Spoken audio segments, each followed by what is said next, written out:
네, 반갑습니다. 네, 오늘은 기독론 두 번째 시간으로 하나님이 인간이 되심이라는 제목을 가지고 공부를 하도록 하겠습니다. 우리 기독교는 하나님이 온 우주를 창조하셨다라고 하는 장엄한 선언과 함께 시작을 합니다. 하나님이 세상을 만드셨는데 하나님 만드신 세상은 참으로 하나님이 보셨을 때 좋았다. 그래서 우리는 또 선한 창조를 긍정을 하지요. 그런데 분명히 하나님이 선하고 좋은 세계를 만드셨음에도 불구하고 우리가 실제로 현실에서 경험하고 맞닥뜨리는 세상은 꼭 그렇지만은 않습니다. 오히려 악과 고난과 죄와 죽음이 만연한 세상을 우리가 살고 있지요. 왜 하나님이 선한 세상을 만드셨음에도 불구하고 우리는 그것과는 정반대의 세상을 현실에서 경험하며 살아갈 수밖에 없는가? 그 이유가 무엇인가? 그것은 제가 하나님과 하나님 만드신 이 피조 세계의 거리감 때문에 필연적으로 발생할 수밖에 없는 문제라고 설명을 드렸습니다. 하나님과 이 피조 세계의 거리감은 다른 말로 바꿔서 표현하면은 하나님과 피조물 사이의 질적인 격차, 질적인 차이라고 말씀을 드릴 수가 있습니다. 다시 말해서 하나님 만드신 이 창조 세계는 신이 아니라는 것이죠. 이 창조 세계는 하나님의 피조물로서 피조물의 본질적 특성인 사멸성을 그 안에 가지고 있습니다. 여기서 많은 악과 고난과 죄와 죽음의 문제가 불가피하게 발생할 수밖에 없다. 또 한 가지, 하나님은 이 세계를 만드시고 이 세계의 존엄성을 보장하시기 위하여서 이 세계에 자유를 부여하시고 그 자유를 위해서 적절한 거리를 유지를 하시는데 세계는 하나님으로부터 받은 그 자유를 언제든지 오남용할 가능성을 가지고 있는 그런 세계다. 그래서 이 자유의 오남용으로 인하여서 이 세계에는 악과 고난과 죽음의 문제가 불가피하게 발생할 수밖에 없다. 특별히 우리 인간 존재가 그렇다고 말씀을 드렸죠. 우리 인간은 하나님 만드신 특별한 피조물이지만 그럼에도 불구하고 피조물이기 때문에 우리 인간은 결핍과 불안과 욕망의 수레바퀴 속에서 무한 루프에 빠져서 살아갈 수밖에 없다. 그래서 우리 인간은 특별히 우리가 갖고 있는 이 욕망을 오남용하는, 이 욕망의 자유를 오남용하는 이런 문제 때문에 결국은 우리 인간이 이 우주 안에 있는 모든 그 문제의 핵심이에요. 그래서 우리가 우리의 욕망을 절제하지 못하고 우리가 자유의 이름으로 우리의 욕망을 오남용해서 생태계를 파괴하고 착취하고 그래서 모든 기후 문제, 기후 위기의 문제가 우리 인간의 욕망에서 비롯되고 또 우리가 동료 인간들을 억압하고 착취해서 우리 인간 세상에서 발생하는 모든 또 고난들, 악들이 바로 우리 그 인간의 욕망을 자유의 이름으로 오남용하는 데서 비롯되는 것이다. 근데 하나님이 세상을 만드시면서 우리 인간에게 그런 자유를 주셨고 그 자유가 초래할 수밖에 없는 위험성에 대해서 하나님도 충분히 알고 계셨지만 그럼에도 불구하고 성경의 한 내러티브는 우리 인간이 하나님의 예측보다 하나님의 어떤 상상력보다 훨씬 더 그 자유를 오남용하는 매우 위험한 존재. 그래서 하나님도 깜짝 놀라는, 하나님도 굉장히 당혹스러워하는 그런 장면을 성경이 보여주고 있죠. 대표적으로 창세기 6장 5절에서 7절에 나오는 말씀입니다.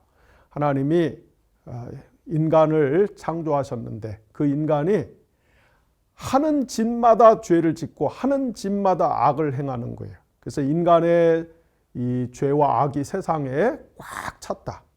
그리고 인간이 생각하는 모든 것들마다 다 악하였다. 그래서 창세기 6장 6절 7절에서 뭐라고 이야기합니까? 하나님이 사람을 만드신 것을 후회하셨다. 하나님이 사람을 만드신 것을 매우 마음 아파하시고 탄식하셨다 라고 하는 그런 문학적인 신학적인 표현을 통해서 이 하나님이 느꼈던 당혹스러움을 표현할 정도로 우리 인간이 이 자유의 이름으로 행사하는 그 욕망의 주체가 이 주체할 수 없는 그런 위험성을 잘 보여주고 있습니다. 지난 시간에 말씀드린 것처럼 그래서 이 세계는 지금 도탄에 빠져 있는데 이 세계는 절멸을 향해서 가고 있는데 과연 하나님은 창조주로서 이 세계의 운명을 다시 돌이키고 치유하고 개선할 수 있는 어떤 하나님의 책임 있는 해결책이 있는가? 성경은 있다. 그것이 무엇이냐? 그것은 하나님의 비밀이다. 라고 말씀을 드렸습니다. 여기서 하나님의 비밀이라고 하는 것은 예언자적인 전문 용어로서 하늘에서 하나님이 이미 다 결정을 하셨지만은 땅에서는 아직 우리 인간의 눈에 볼 때 구체적으로 실현되고 있지 않는 하나님의 특별한 계획들, 하나님의 섭리적인 뜻들을 가리키는 용어다 말씀을 드렸습니다. 그래서 사도 바울은 특별히 이 비밀이 예수 그리스도시다. 다시 말해서 하나님이 인간이 되셔서 이 땅에 오셔서 이 인간이 저질러 놓은 모든 문제들을 해결하시는 이것이 바로 하나님이 세계를 치유하고 구원하시기 위하여서 하나님이 가지고 계셨던 하나님의 해법이다. 지난 시간에 이제 내내 이런 말씀을 드렸습니다. 자, 그런데 이 하나님이 인간이 되셔서 이 세계의 모든 악과 고난과 죽음의 문제를 해결하시는 이 하나님의 해결책, 하나님의 비밀은 심지어 하늘에 있는 천사들도 전혀 예상할 수 없었던, 예상치 못했던, 또 상상을 초월하는 그런 하나님의 고유한 특별한 해법이다. 이렇게 말씀을 드릴 수가 있습니다.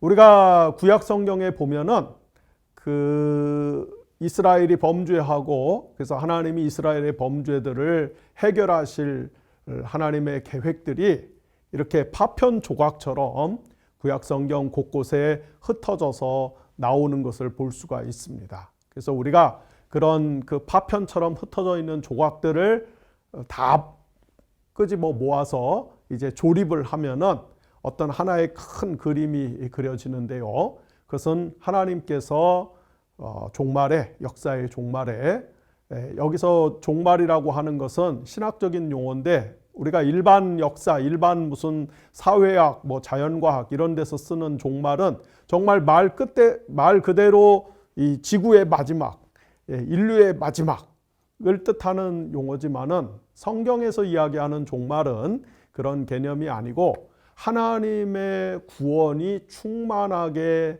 시작되는 때, 하나님의 어떤 이 가시적인 나타남으로 인하여서 인간의 암울한 상황들이 근본적으로 역전되고 전환되는 그런 구원사적인 특별한 시점을 가리키는 용어입니다. 그런 의미에서 이 하나님의 종말에 하나님께서 메시아적인 존재를 보내서 이스라엘의 문제, 인류의 문제를 해결하실 것이다. 다시 말해서 다윗 계열의 어떤 왕적 존재가 출현을 해서, 근데 이 왕적 존재는 목자, 예언자로서의 그런 어떤 품성을 가지고 있는 그런 왕적 존재가 출현을 해서 성전을 다시 재건을 하고, 그리고 흩어진 사람들을 모아서 희년을 선포하고, 그리고 평화를 선포하고, 이렇게 해서 인류의 문제들을 해결해 나갈 것이다. 이것이 구약 성경, 특별히 예언서 곳곳에 나와 있는 하나님의 미래의 구원 계획의 어떤 파편들이에요. 그런 측면에서 제가 생각할 때는 아마 하늘에 있는 천사들도 그 정도까지 생각을 했을 것이다. 천사들도 하나님이 예언자들을 통해서 이스라엘 백성들에게 장차 하나님의 구원이 어떻게 임할지를 알려주시는 그런 말씀들을 함께 들으면서 천사들도 하나님이 세계가 이렇게 계속해서 파멸을 향해서 가고 있지만은 저걸 그대로 내버려 두시지는 않고 나중에 하나님의 특별한 시점이 도래하면은 그때 메시아적인 인물을 통해서 세상을 구원하실 것이다. 아마 천사들도 거기까지는 염두에 두고 있었겠지만은 설마 하나님이 진짜 직접 인간이 되실 것이라고는 천사들도 생각을 못했을 것입니다. 하나님이 사람이 되셔서 이 사람들의 문제, 세계의 문제를 해결하신다는 것은 하나님 외에는 전혀 누구도 알 수 없었던, 짐작할 수도 없었던 그런 하나님의 고유한 해법이다. 그래서 이것은 하나님이 세상을 만드시기 전부터 성부와 성자와 성령 하나님 사이에 삼위일체 하나님 사이에 맺어져 있던 하나님의 구원의 협약이다. 그래서 하나님은 시간 밖에 계시는 분이기 때문에 그런 의미에서 하나님의 영원한 협약이다. 이렇게 표현을 할 수가 있습니다. 그래서 오늘은 이제 하나님이 우리 인간과 세계의 문제를 해결하기 위해서 인간이 되셔서 사람이 되셔서 이 땅에 오신 것, 우리가 교회 안에서 쓰는 일반적인 표현으로 한다면은 성육신 사건을 이제 집중적으로 살펴보도록 하겠습니다. 하나님이 인간이 되신 사건, 성육신 사건과 이 성경이 기록되던 시기에 고대 근동의 문화, 좀 더 넓혀서 생각하면은 지중해 세계의 문화에서 신이 인간이 되는 사건과의 가장 결정적인 차이 두 가지를 먼저 살펴보도록 하겠습니다. 자, 우리 그 고대 지중해 세계의 그 문화들, 특별히 그리스 로마 신화, 그리스 문화 이런 데들을 보면은 신이 인간이 되는 그 장면들이 굉장히 흔해요. 신이 인간이 되는 것은 성경만의 그 독특한, 성경만의 유일한 그런 그 묘사는 아닙니다. 신이 인간이 되는 그런 장면들은 고대의 아주 흔한 장면인데, 그러나 아주 중요한 차이가 있어요. 그것은 그리스 로마 신화에 나오는 신들을 보면은 이렇게 인간의 모습으로 나타나기는 하지만은 그것은 그냥 변신한 거예요. 또는 그게 변장한 거예요. 가장하고 나타나는 거예요. 실제로 신이 인간이 되는 경우는 없어요. 이에 반해서 성경은 하나님이 진짜 인간이 되셨다. 이렇게 선언을 합니다.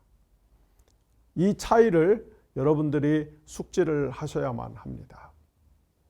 물론 우리가 성경을 보면 특별히 구약 성경에는 이 영적 존재들, 신적 존재들, 우리가 초자연적 존재라고 통칭해서 부르는 그런 존재들이 인간의 모습으로 가장하고 나타난, 인간으로 변신해서 나타난 그런 장면들이 성경에도 흔하게 나타납니다. 가장 대표적인 장면을 한 두 가지 꼽자면은 창세기 18장과 19장에 보면은 하나님이 하늘에서 이렇게 땅에서 올라오는 소리를 듣는데 저 소돔과 고모라 지역에서 사람들이 못 살겠다 못 살겠다, 이렇게는 못 살겠다 이런 아우성, 탄식, 절망, 절규 이런 소리가 막 올라오니까 하나님이 천사들을 파송을 해서 땅에 내려가서 실태를 조사를 해갖고 감찰을 해갖고 보고를 해라, 이렇게 이제 명령을 하십니다. 그래서 천사 셋이 먼저 아브라함에게 찾아와서 아브라함에게 환대를 받고 이어서 소돔과 고모라로 가서 롯의 가정을 방문하는 그런 이야기가 있지 않습니까? 여기 보면은 천사가 사람으로 분해서, 그죠? 사람으로 변신해서 이렇게 인간 세상사에 출현해 갖고 활동을 하는, 성경도 이런 세계관에 대해서 아주 자연스러워요. 또 우리가 여호수아 5장 13절 이하에 보면은 여호수아가 이스라엘 백성들을 이끌고 요단강을 건너서 이제 가나안 땅으로 진격해서 여리고성 근처까지 진출했을 때, 그런데 갑자기 어떤 인물이 여호수아 앞에 나타나서 칼을 쫙 빼들고 서 있는 것을 보고 여호수아가 혹시 적군이 아닌가 화들짝 놀라갖고서 정체를 물으니까 이 낯선 인물이 아니야, 나는 하나님의 군대의 장군이야, 이렇게 천사라는 자신의 정체성을 밝히는 그런 모습도 있죠. 성경에 이런 장면들이 곧잘 나옵니다. 그래서 성경도 어떤 우리가 소위 초자연적인 존재, 영적인 존재라고 부르는 그런 존재들이 인간처럼 이렇게 가장하고 나타나서 우리 인간과 함께 조우하고 어떤 교섭을 하고 대화를 하고 함께 어떤 활동을 하고, 그런 세계관에 대해서 아주 생소한, 이게 처음 경험하는 너무 낯설고 생뚱맞아 갖고서 당혹스러운 그런 세계관이 아니라, 반대로 그런 영적 존재들이 인간처럼 나타날 수 있다라는 것에 대해서 아주 이렇게 개방적인, 익숙하고 친숙한 그런 문화들을 공유했다 이 말이에요. 지중해 세계에는 이런 문화 세계관들이 보편적이었다. 그럼에도 불구하고 다시 말씀드립니다마는 성경은 성자 하나님이, 예수 그리스도가 사람이 되셔서 이 땅에 오신 사건은 그렇게 하나님이 인간처럼 변신한, 인간처럼 자신을 가장하고 나타난 사건이 아니고, 우리가 이제 그렇게 하나님의 성육신을 이해하는 이단을 가리켜서 소위 말해서 가연설주의자다.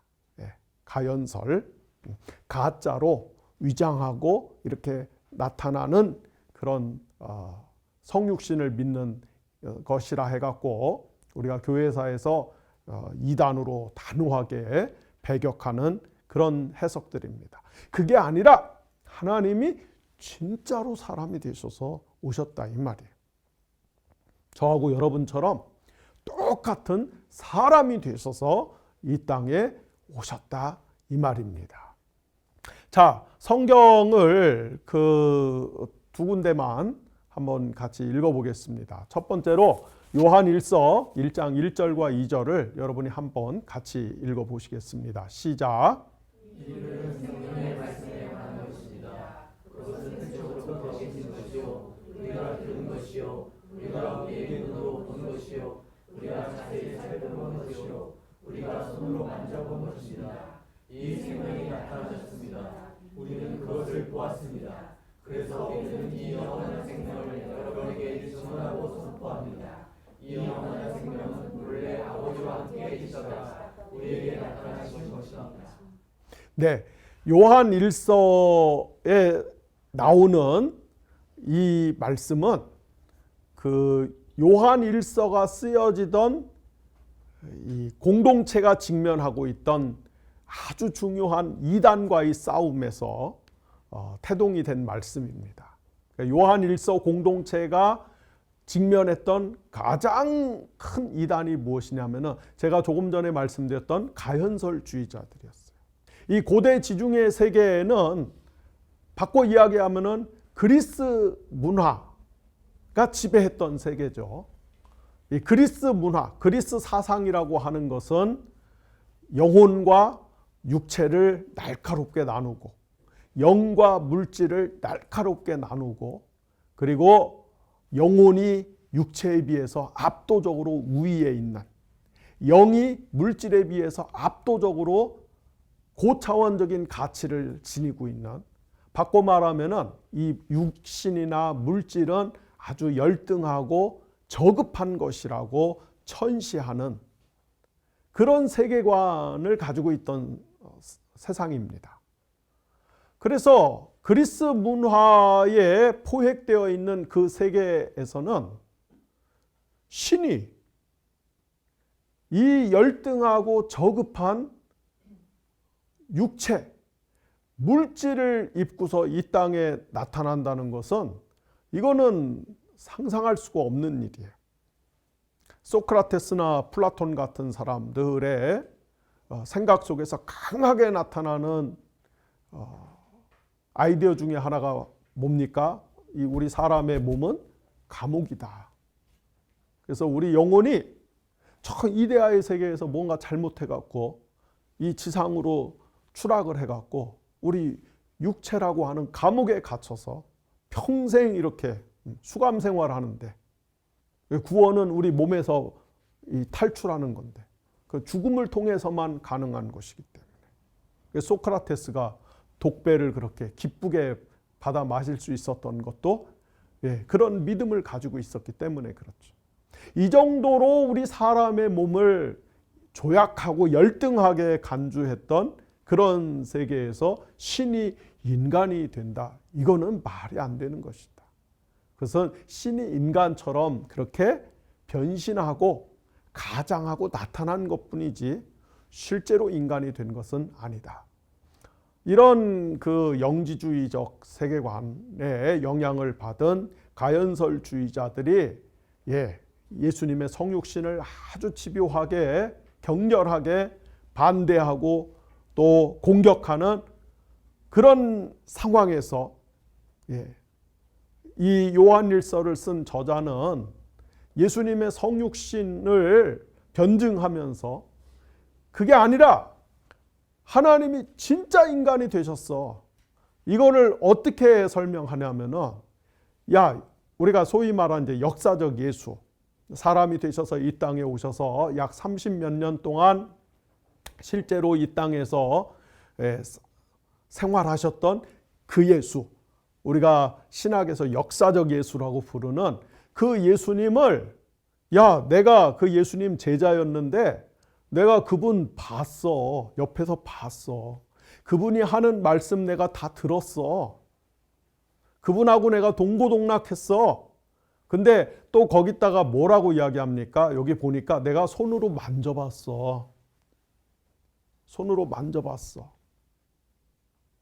만약에 요한복음이나 또 요한 1, 2, 3서와 같은 요한 서신의 저자가 복음서에서 예수님이 사랑했던 그 제자, 예수님께 특별한 사랑을 받았던 그 제자라고 한다면은 이 예수님께 특별한 사랑을 받았던 제자는 식사 자리에서 예수님 품에 안겨서 식사를 했던. 그러니까 유대인들은 이렇게 그 밥 먹을 때 우리처럼 서로 이렇게 마주 보면서 책상다리하고 이렇게 밥 먹는 게 아니라 비스듬히 서로 이렇게 비스듬히 서로가 서로의 가슴에 기대 갖고서 약간 그 비스듬한 도미노처럼 이렇게 그렇게 앉아 갖고서 그 식사를 하는 문화였단 말이에요.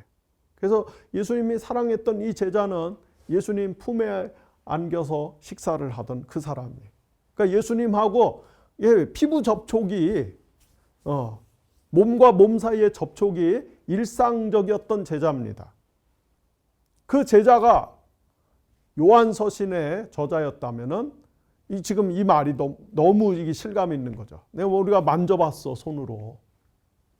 그랬더니 뭐가 이게 촉감이 달라. 뭐가 만져봤더니 분명히 그 눈으로 볼 때는 있는 것 같았더니 만졌더니 그냥 이렇게 허공을 이렇게 손이 오가는 게 아니고 또 뭐가 이게 물컹물컹하고 뭐가 다른 그런 아니야. 사람이더라 이 말에 사람. 지금 그 얘기하는 거예요. 한 군데 더 읽어보겠습니다. 히브리서 2장 14절에서 18절도 한번 같이 읽어보시겠습니다. 시작. 이 자들은 피와 살을 가진 사람들이기에 그도 역시 피와 살을 가지셨습니다. 그것은 그가 죽음을 겪으신 부시고서 죽음의 세력을 쥐고 있는 자, 곧 불말을 멸하시고 또 일생 동안 죽음의 공포 때문에 종론하는 사람들을 해방하시려고 하는 것입니다. 하나님께서는 자손을 도와주시는 것이 아니라 아브라함의 자손을 도와주시다. 그러므로 모든 점에서 외인 자들과 같이 않습니다. 그것은 그가 하나님 앞에서 자유롭고 성실한 대통령이 되심으로써 백성의 죄를 대속하시려고 한 것입니다. 그는 몸소 시험을 받아서 고난을 당하셨으므로 시험을 당하는 사람들을 도우실 수 있습니다. 네, 하나님의 아들 예수가 왜 사람이 되셔서 이 땅에 오셨는가? 그것은 천사들을 구원하기 위함이 아니라 사람들을 구원하기 위해서다. 사람들을 구원하시려고 이 땅에 오셨기 때문에 사람이 되셔서 오신 것이다. 그런데 사람이 되신 하나님의 아들은, 그 하나님의 아들이 사람이 되신 그 사건은 히브리서 저자에 의하면 뭐예요? 우리하고 똑같이 살과 피를 가진 그런 존재였다. 그러니까 정말 인간 그 자체였다 이 말이에요. 네. 이런 이야기를 지금 하고 있는 것입니다. 다시 말씀드리자면은 고대 지중해 세계에서는 신이 인간으로 변신하는, 신이 인간으로 변장하는 이런 문화가 아주 보편적이고 자연스러웠다. 성경도 영적인 존재가 인간처럼 가장하고 나타나는 것에 대해서 열려있는 그런 태도를 보인다. 그러나 성자 하나님이 사람이 되신 사건은 그런 것이 아니다. 이것은 하나님이 진짜로 인간이 되신 사건이다. 자, 이것이 고대 지중해 세계의 문화와 성경이 이야기하는 성육신의 첫 번째 차이입니다. 자, 두 번째 차이는 무엇이냐? 고대 지중해 세계에서는 이렇게 신이 인간이 되는 이런 어떤 과정, 뭐 이런 것들이 그 신과 인간 사이에 성적인 결합을 통해서 반신반인적인 존재들이 출생했다. 이런 묘사들이 되게 잦아요. 그죠? 그러나 우리가 성자 하나님이 인간이 되신 사건은 신과 인간이 어떤 성적인 결합을 통해서 거기서 무슨 반신반인적인 존재가 출현한 게 아니라 정말로 하나님이 사람이 되셨는데 그 통로가 무엇이냐? 동정녀 탄생을 통해서 하나님이 사람이 되신 사건이다. 여기서 확연한 어떤 차이가 나타나는 것이죠. 방금 제가 말씀드린 것처럼 고대 그리스 문화에는 신이 또는 신적인 존재가 인간과 성적으로 결합해서 거기서 신적인 성질을 가지고 있는 영웅들이 출생하는 그런 이야기들이 많죠. 뭐 여러분들이 제일 잘 아시는 거 어떤 이야기가 있습니까? 헤라클레스. 헤라클레스. 이 제우스가 혼의 자식들이 꽤 많아요. 그죠? 네. 제우스가 인간 여자를 거의 뭐 사실은 이렇게 뭐 둘이 사랑에 빠져서 한 것도 아니고 제우스가 이렇게 속여 갖고서 잠자리를 했는데 거기서 헤라클레스가 출생을 하는 그런 장면을 우리가 알 수 있습니다. 또 비슷한 경우가 아킬레스, 트로이 전쟁의 영웅이었던 아킬레스. 아킬레스는 좀 그 이야기가 달라요. 이번에는 그 여신이, 바다의 신이었던 테티스라고 하는 여신이 미르미든족의 왕이었던 펠레우스하고 사랑에 빠져갖고서, 그러니까 여신과 인간 남자 사이에 아킬레스라고 하는 영웅이 탄생하는, 하여튼 뭐 이런 그 예들이 이렇게 많습니다. 그러나 그 예수님의 출생은 그렇게 신과 인간이 어떤 성적인 결합 혹은 성적인 연합을 통해서 이 땅에 오신 것이 아니고, 동정녀 탄생이라고 하는 특별한 방법을 통해서 예수님이 이 땅에 오신 것이다. 자, 그렇다면은 성경은 소위 말해서 신적인 존재, 영적인 존재, 초자연적인 존재와 인간이 서로 성적으로 결합을 해갖고 자식을 낳는 이 메커니즘을, 이런 이야기들을 몰랐냐? 아니에요. 성경도 이런 이야기들을 잘 알고 있어요. 그러나 성경은 우리가 초자연적인 존재라고 부르는 어떤 영적 존재들이 인간과 성적으로 결합해서 거기서 이렇게 자식을 낳는 이것에 대해서 성경은 아주 부정적이에요. 굉장히 비판적입니다. 그 대표적인 경우가 우리가 창세기 6장에 보면은 노아 홍수 직전에 하나님의 아들들이 사람의 딸들의 아름다움을 보고 하나님의 아들들이 사람의 딸들을 아내로 얻어서 결혼을 했는데 거기서 네피림이라고 하는 고대의 용사들이 나왔다. 그런데 하나님이 이거를 아주 싫어하셨어요. 그럼 여기 나오는 하나님의 아들들이 도대체 누구일까?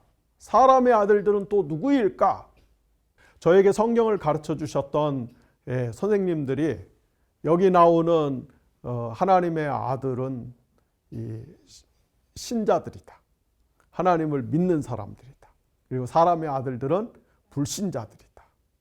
그래서 하나님이 이 신자들이 불신자들하고 결혼하는 것을, 그리스도인들이 비그리스도인들하고 결혼하는 것을, 이걸 하나님이 아주 싫어하신다. 저 어렸을 때 다 교회에서 그렇게 배웠어요. 여러분은 아니에요? 네, 그죠? 근데 저는 좀 이해가 안 되더라고요. 아니, 신자하고 불신자하고 결혼하면은 그 네피림, 거인족들이 나와? 이게 유전학적으로 이게 말이 되나?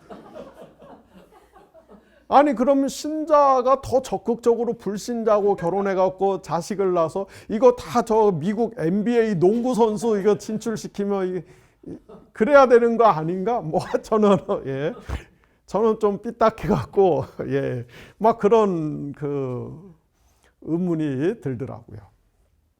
그것도 참 한 세대 전 얘기죠. 요즘은 교회 다니는 자식들을 둔 부모님들이 자식들이 결혼을 못하니까 뭐 이제는 뭐 신자 불신자 뭐 따지지 말고 제발 결혼만 해줘라. 지금 세상이 그렇게 가고 있어요. 우리나라 지금 저출생이 너무 심각하니까 요즘은 사회에서 이제 혼외자들을 국가가 이렇게 책임지고 보호하고 양육하는 그런 법률을 만들자. 뭐 이런 논의들이 지금 막 시작되잖아요.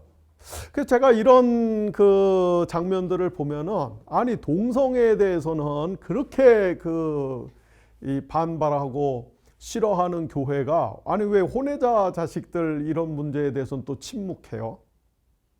그죠? 이것도 사실 우리가 성경적 세계관으로 보면은, 성경적 도덕의 기준으로 보면 이것도 얼마든지 문제 삼을 수 있는 건데, 그래서 이런 것들을 보면은 결국은 우리 한국의 이 보수 극우화된 교회의 이 정의라고 하는 것, 윤리적 기준이라는 것이 좀 너무나 선택적이라고 하는 것이죠.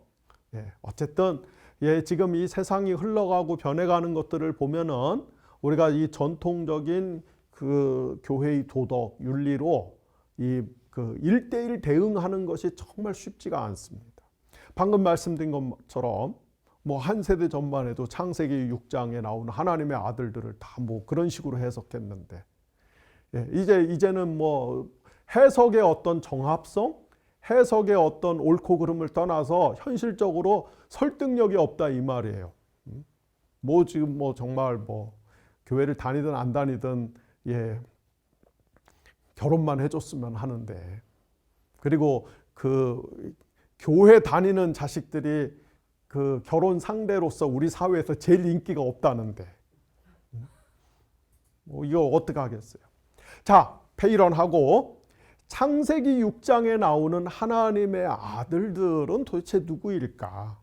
가장 그 건전한 해석, 가장 가능성이 높은 해석은 아마도 고대의 이 왕적인 존재들, 고대의 독재자들, 폭군과 같은 존재들을 가리킬 가능성이 매우 높다. 그래서 여러분 고대 왕들은 아무 여자나 다 지 거예요. 심지어 뭐 영국은 그 중세 시대까지 신부가 결혼하려면은 첫날 밤을 신랑하고 보내는 게 아니라 왕하고 보내야만 하는 이 초야권을 그 지배자가 가지고 있었잖아요. 그러니까 하물며 뭐 수천 년 전에 고대 근동 세계에서는 그 여성의 인권이라고 하는 것이 말로 표현할 수 없을 만큼 비참했던 것이죠. 그래서 옛날 이 왕들이 지가 힘이 세다고 해갖고 무법적으로 초법적으로 그냥 뭐 마음에 드는 여자 다 그 자기 사람으로 만들고 놀이개로 만들고 그렇게 해서 성적인 기준, 질서 이런 것들이 아주 문란해진 그런 상황. 그러니까 하나님이 그걸 아주 싫어하시는 거예요. 그런데 지금 제가 말씀드린 요 해석이 아마도 창세기 6장에서 창세기가 쓰여지던 그 시절에는 이 해석이 맞았을 것이다. 그런데 시간이 이렇게 많이 흘러서 이제 우리가 제2성전기라고 부르는 유대인들이 586년에 바벨론의 포로로 잡혀가고 그때부터 계산해서 예수님 바울 시대까지 이 제2성전기라고 하는 시절, 특별히 이제 제2성전기 후기로 오면서 창세기 6장에 나오는 하나님의 아들들에 대한 해석들이 많이 이제 생각이 바뀌었어요. 제2성전기 후기로 오면은 유대인들이 창세기 6장에 나오는 하나님의 아들들을 천사들로 해석하기 시작했어요. 하늘에 있는 천사들이 지상에 있는 인간 여자들 중에서 이렇게 예쁜 사람들, 여러분들 빼고,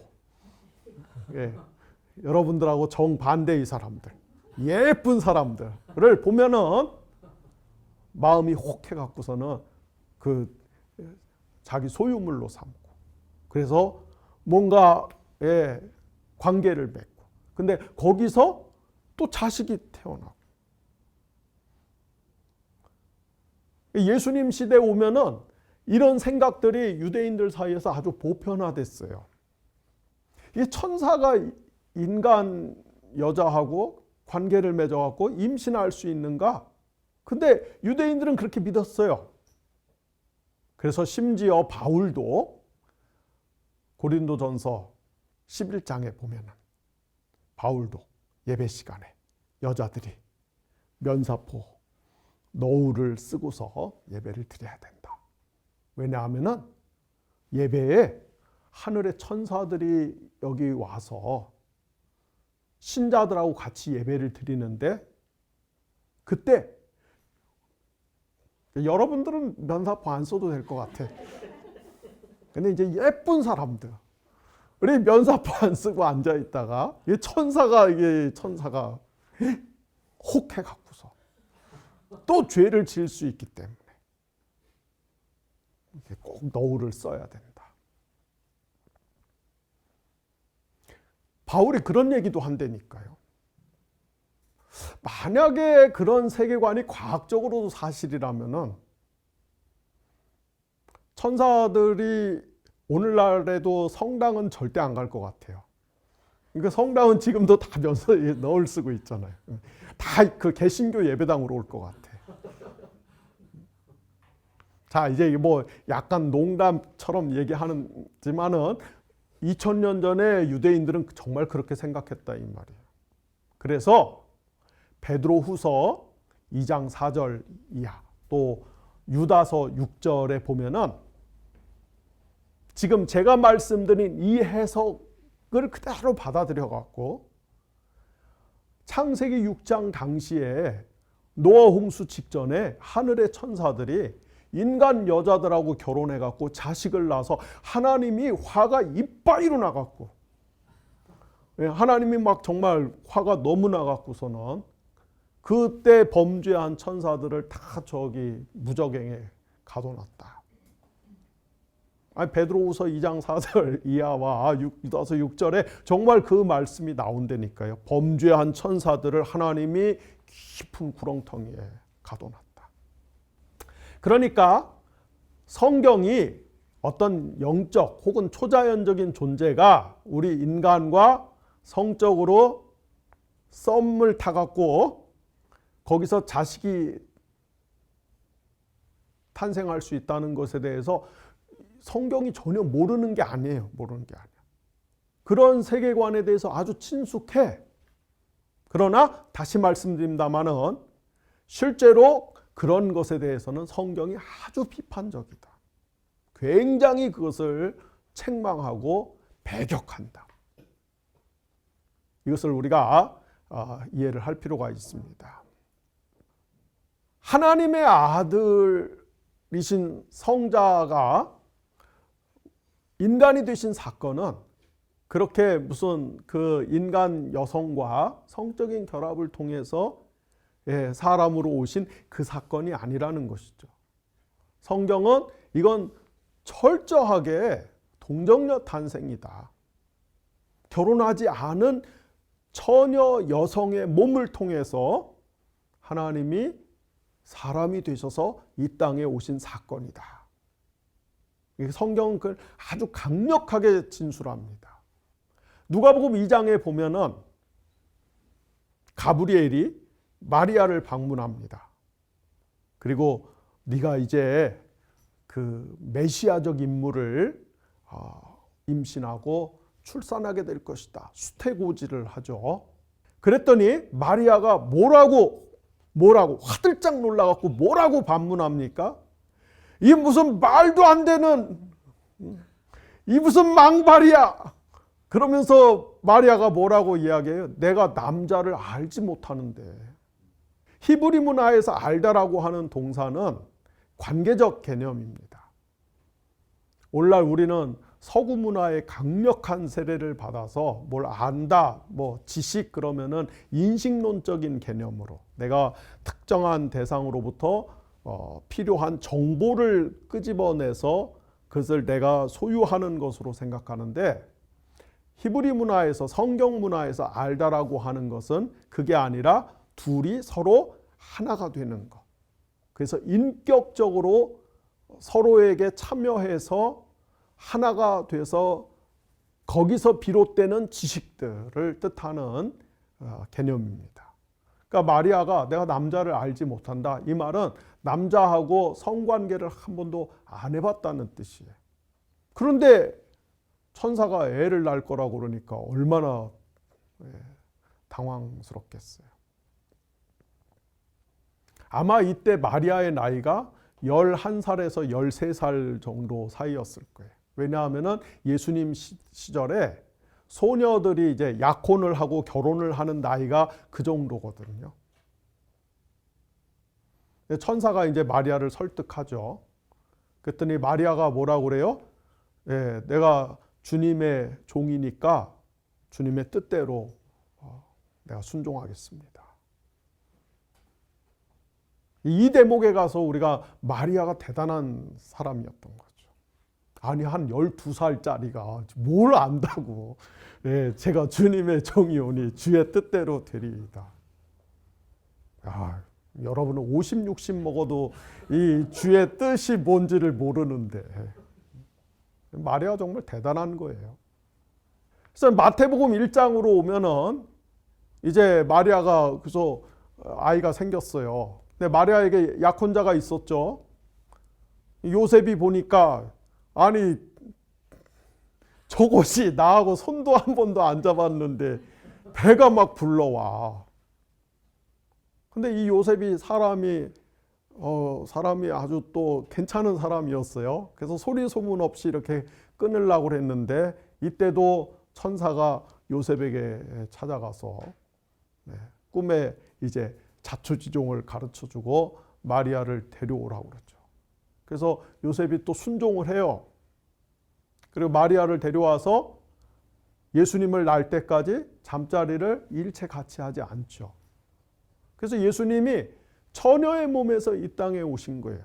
우리가 그래서 동정녀 탄생이라고 이야기를 하는 것이죠. 성경이 이 굉장히 강력하게 진술을 합니다. 예수님이 처녀의 몸에서 탄생했다는 것을 교회가 확고하게 처음부터 믿었기 때문에 그래서 오늘날까지도 우리가 매주일 예배 시간에 사도신경 고백할 때 사도신경에서 이제 성부와 성자와 성령 이렇게 그 항목들이 나눠지잖아요. 근데 성자 예수님에 대한 항목에서 여러분 뭘 고백합니까? 동정녀 마리아에게서 나시고 그 다음에 이제 예수님 지상생애가 다 증발해버리고 바로 십자가로 갑니다. 본디오 빌라도에게 고난을 당하사. 오늘날 많은 신학자들이 예수님의 탄생과 죽음 사이에 비어있는 이 역사적 예수님의 삶을 다 복원을 해야 된다 이런 주장을 많이 하지만은 그것은 이제 현대의 문제 인식이고 어쨌든 고대 교회가 아마 3세기 전부터는 사도신경 안에서 예수님의 동정녀 탄생 이 신앙을 교회가 공적으로 같이 공유한 거예요. 공적으로 확증한 것입니다. 자, 그러나 우리가 이제 신앙의 영역을 떠나서 한번 합리적으로 생각해 봅시다. 한번 이성적으로 생각해 봅시다. 아니, 처녀가 애를 낳는다는 게 이게 말이 돼? 말이 돼요? 여러분 이거 믿어져요? 믿어져? 옛날 저희가 신학교 다니던 무렵에 벌써 뭐 30년 이상 된 이야기죠. 서울의 모 신학교에서 학생들이 지금처럼 이제 3월 달에 1학년 입학을 해갖고 1학년 1학기 첫 수업 시간에 어떤 교수가 첫 수업 시간에 출석 부르고 나서 첫 번째 그 입에서 나오는 말이 이거였다고 그럽니다. 야, 니네 누나가 밖에 나가서 갑자기 애를 배 갖고 들어왔는데 동정녀 임신을 했다고 그러면은 너 그거 믿어져? 아니 막 신학생들이 이제 막 뜨거워 갖고서 막 주님을 위해서 모든 걸 다 바칠 듯해서 왔는데 첫 번째 수업 시간에 그렇게 얘기를 하니까 얼마나 놀라겠어요. 그런데 이제 한 몇 년 그런 교수 밑에서 배우다 보면은 졸업할 때쯤 되면은 동정녀 탄생 안 믿는 거죠. 아니 이게 이성적으로 합리적으로 말이 돼요? 처녀가 어떻게 혼자 애를 배? 근데 이걸 믿는다고? 교회는 다 이 문외 아들만 모여 있는 데인가? 자, 제가 왜 이 말씀을 드립니까? 이 이슈 자체가 아주 뜨거운 감자일 수밖에 없어요. 기독교 역사 2000년 동안에 동정녀 탄생 신앙 고백을 놓고서 갑론을박들이 첨예했죠. 한편에서는 우리는 이걸 믿어. 의심하지 않아. 그리고 이것은 교회의 신앙 고백에 있어서 굉장히 중요한 고백이야. 라고 생각하는 그리스도인들이 있고 또 다른 한편에서는 꼭 무신론자가 아니어도 꼭 타종교인들이 아니어도 아니 교회를 다니지만은 그리스도인이라고 말하지만은 그 사람들 가운데서도 야 나는 이거는 못 믿겠다 라고 또 주장한 사람들도 있고 티격태격 싸운 것이 지난 2000년의 교회의 역사다.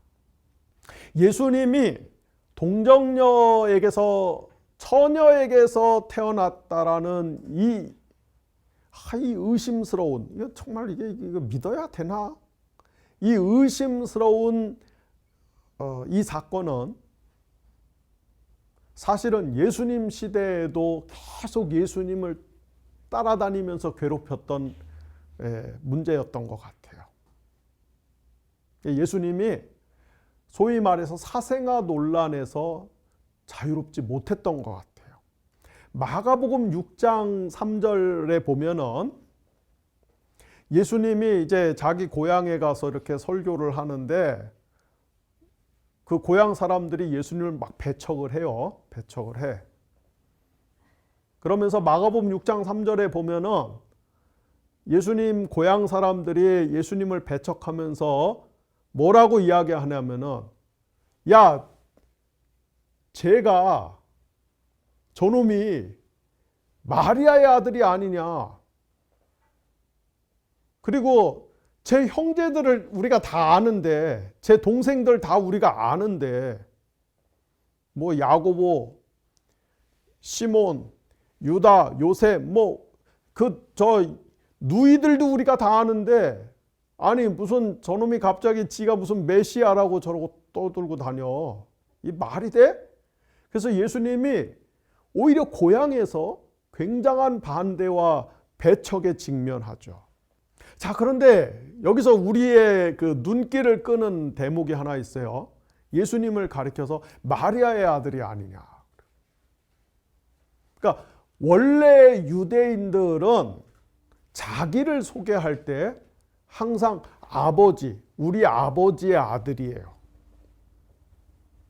그래서 여러분이 잘 아시는 말씀 가운데 예수님이 그 가이사랴 빌립보에서 제자들을 모아놓고 너희는 나를 누구라 하느냐? 그래서 베드로가 주님은 그리스도시요 살아계신 하나님의 아들입니다 라고 대답을 하니까 예수님이 베드로에게 바요나 시모나, 바요나 시모나, 네가 대답을 참 잘했다. 바요나 시모나, 이 말은 뭐냐? 요한의 아들 시모나. 이 바라는 말이 아람어로 누구의 아들이란 뜻이에요. 유대인들은 항상 자기들을 표현할 때 내가 누구의 아들입니다. 영어에도 그런 흔적이 있죠. 아버지하고 자식하고 이름을 똑같이 써. 근데 자식한테는 리틀 이렇게 붙이잖아요. 그러니까 정상적으로 하면은 예수님한테 바요셉, 그죠? 요셉의 아들 예수야, 이렇게 말해야 돼. 저가 요셉의 아들이 아니냐. 그런데 사람들이 그렇게 얘기를 안 하고, 이게 고향 사람들이에요. 예수님이 막 기저귀 차고서 돌아다닐 때부터 봤던 사람들이지. 조금 이따 뒤에서 얘기하겠지만 여러분, 지금 예수님 기저귀 차고 이렇게 기어다니고 예수님 안 그랬을 것 같아요? 예수님은 하나님이니까 그 과정을 다 생략했을 것 같아요? 아니에요. 예수님 다 그 과정 거쳤지. 사람이 되셔서 오셨으니까. 똑같은 사람이니까. 그러니까 지금 그 예수님의 일거수일투족을 다 알고 있는 그 동네 사람들이 근데 뭐라고 그래요? 마리아의 아들이 아니냐. 이 말은 그 행간의 의미가 뭡니까? 예수님이 이게 사생아 논란이 늘 꼬리표처럼 따라다녔다 이 말이에요.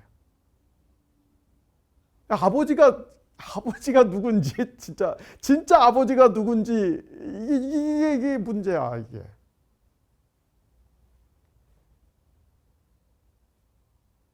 예수님이 어렸을 때 참 힘들었을 것 같아요. 그때부터 시작을 해서 2000년이 지난 오늘날에 이르기까지 한쪽에서는 우리는 예수님이 처녀에게서 태어난 걸 믿어. 다른 한쪽에서는 나는 다른 건 믿어도 그건 못 믿겠다. 여전히 많은 논쟁이 있습니다. 우리 교회 사회에서 몇 손가락 안에 꼽히는 위대한 신학자, 위대한 교부였던 아우구스티누스는 예수님의 이 동정녀 탄생 교리를 굉장히 적극적으로 옹호하고 지지한 대표적인 신학자입니다. 어거스틴의 논리대로 하면은 우리가 구약 성경에 보면은 그 하나님께 속죄 제물을 드릴 때, 희생 제물을 드릴 때 흠이 없는 동물을 잡아야 돼요. 마찬가지로 예수님이 십자가에서 온 인류를 대신하고 대표하고 위하는 희생 제물 또는 속죄 제물이 되시려면은 예수님도 흠이 있으면 돼요, 안 돼요? 흠이 없어야 돼요. 여기서 흠이 없다라는 말은 예수님이 아담의 원죄를 물려받으신 분이어서는 안 된다는 뜻이야.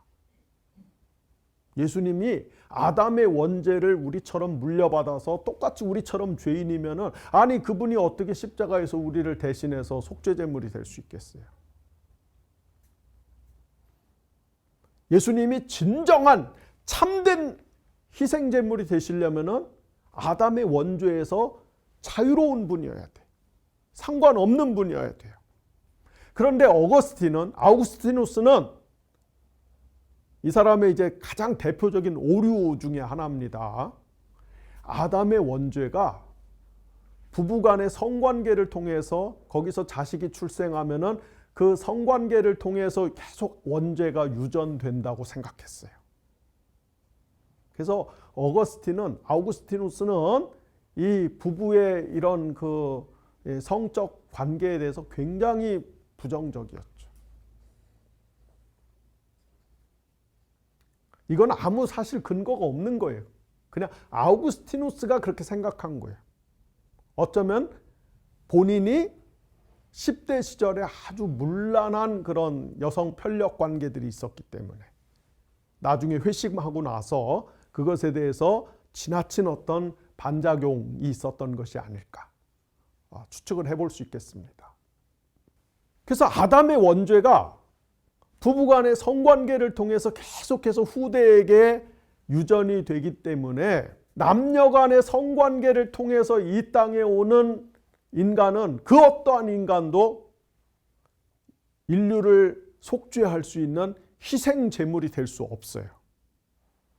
인류를 속죄할 수 있는 진정한 희생 제물은 부부간의 남녀간의 성관계가 아닌 방식으로 이 땅에 와야 되는 거지.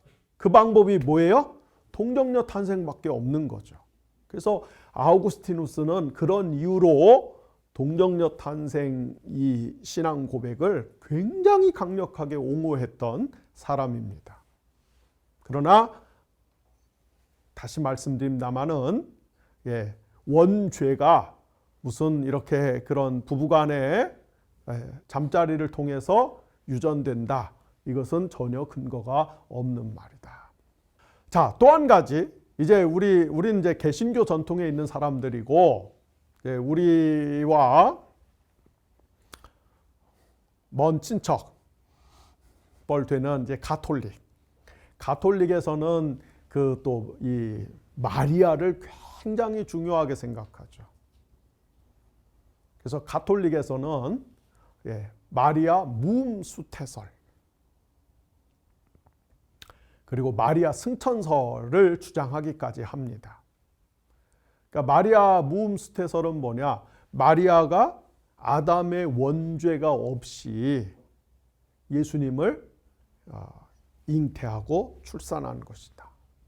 그리고 마리아가 예수님을 아담의 원죄 없이 무흠한 상태에서 예수님을 출산한 다음에는 마리아가 그리고 하늘로 올라가 버렸어. 승천해 버렸어. 이렇게 주장을 해요. 그러나 이것도 전혀 성경적 근거가 없다. 왜? 성경에 보면은 방금 말씀드린 것처럼 마가복음 6장에 보면은 예수님이 고향에서 설교할 때 고향 사람들이 예수님 막 공격하면서 저 예수의 형제들 동생들 우리가 다 아는데 그러면서 이름을 막 나열을 해요. 무슨 말이냐? 예수님을 출생한 다음에는 요셉과 마리아가 정상적인 부부로 살면서 동생들을 낳았다 이 말이죠. 그러니까 마리아가 예수님만 출생하고 나서 하늘로 승천했다는 것은 전혀 성경적 근거가 없다. 우리가 동정녀 탄생과 관련해서 이것도 한번 짚어볼 필요가 있습니다. 자, 결론적으로 하나님이 인간 마리아의 몸을 통해서 이 땅에 오신 것은 그야말로 신비 그 자체다. 우리의 어떤 이성으로 과학적으로 설명하거나 증명할 수 있는 것이 아니다. 이것은 하나님의 신비이기 때문에 우리가 믿음으로 받아들여야 된다. 사실은 처녀가 사람을 낳을 수 있을까? 아이를 낳을 수 있을까? 이게 과학적으로 가능할까? 사실은 이 질문이 근본적인 질문이 아니고 그 질문 이전에 하나님에 대한 믿음이 더 근원적인 문제입니다. 하나님이 존재하실까? 하나님이 존재하신다면은 하나님의 능력이 어느 정도일까? 예수님의 처녀 탄생 신앙을 못 믿겠다고 하는 사람들은 그것을 못 믿는 게 아니라 더 근원적으로 하나님의 존재를 못 믿는 거죠. 하나님을 못 믿기 때문에 그 뒤에 이런 문제들이 파생해서 나오는 것입니다. 우리가 성경에 나오는 전능하신 하나님, 천지를 만드신 능력 있는 하나님을 믿는다면은 그 하나님께서 특별한 방법으로 그것을 우리가 이해하고 포착하고 설명할 수는 없지만 하나님만이 하실 수 있는 특별하고 신비로운 방법으로 하나님이 여자의 몸을 통해서 이 땅에 오실 수 있다는 사실을 우리가 믿음으로 수납할 수 있다는 것입니다. 자, 이번에는 예수님의 인성과 신성의 관계에 대해서 잠깐 또 생각을 해보도록 하겠습니다. 이 시간에 계속 지금 제가 말씀드린 것처럼 예수님은 영원하신 하나님이 사람이 되셔서 이 땅에 오신 분이에요. 그래서 예수님은 하나님인 동시에 사람입니다. 신학에서는 이것을 줄여갖고서 신인이다. God 그리고 이렇게 대시하고 man 하나님이자 사람이다. 하나님 사람 합해진 분이다. 신인이다. 이렇게 부릅니다. 자, 그래서 예수님은 하나님인 동시에 사람이기 때문에 예수님에게는 신성과 인성 두 가지가 다 있어요. 예수님의 신성 어떤 것이 있을까요? 예수님이 공생애를 시작했을 때 유대인들은 하나님을 이 세상에서 제일 잘 믿는다고 하는 그 유대인들은 예수님의 정체를 못 알아봐요. 그런데 예수님이 공생애 시작하자마자 귀신들이 예수님을 단번에 알아봅니다. 그리고 막 질겁을 하죠. 하나님의 아들이여, 우리를 멸망시키려고 이 땅에 오셨나이까.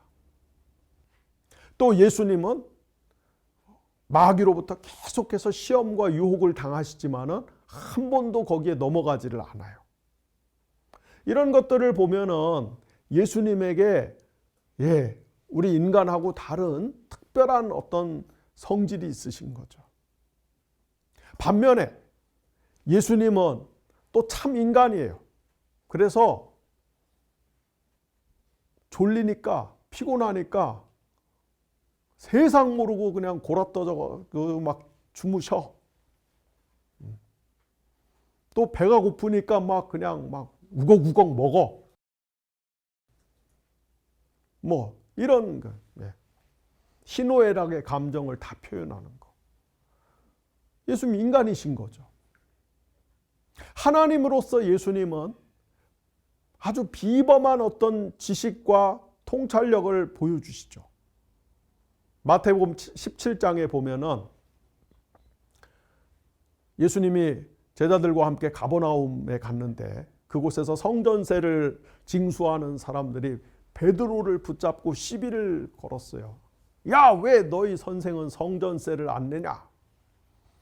베드로가 와서 이제 꼬질르니까 예수님이 야, 바다에 가서 낚싯줄을 던지면 물고기 한 마리가 걸려 올라올 건데 입을 열어보면 거기 은화가 하나 있을 거다. 그걸로 성전세 해결해라. 베드로가 낚시를 했더니 정말 물고기가 잡혀왔는데 물고기 입에 은화가 있었다는 거죠. 예수님 그걸 어떻게 알았을까? 또 요한복음 4장에 보면은 예수님이 사마리아 수가라고 하는 동네를 지나가시는데 우물가에서 한 여성을 만납니다.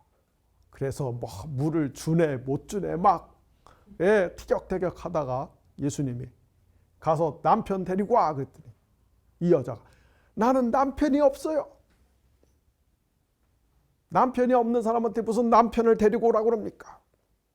예수님이 야 맞아 네 말도 맞아. 네가 남편이 5이나 있었는데 다 헤어졌어. 지금 살고 있는 남자도 진정한 의미에서 남편이 아니지. 그러니까 네가 남편이 없다라는 말이 맞지. 여자가 깜짝 놀라갖고 아니 이게 무슨 국정원이야? CIA야? 언제 뒷조사를 다 했지? 응? 화들짝 놀라죠.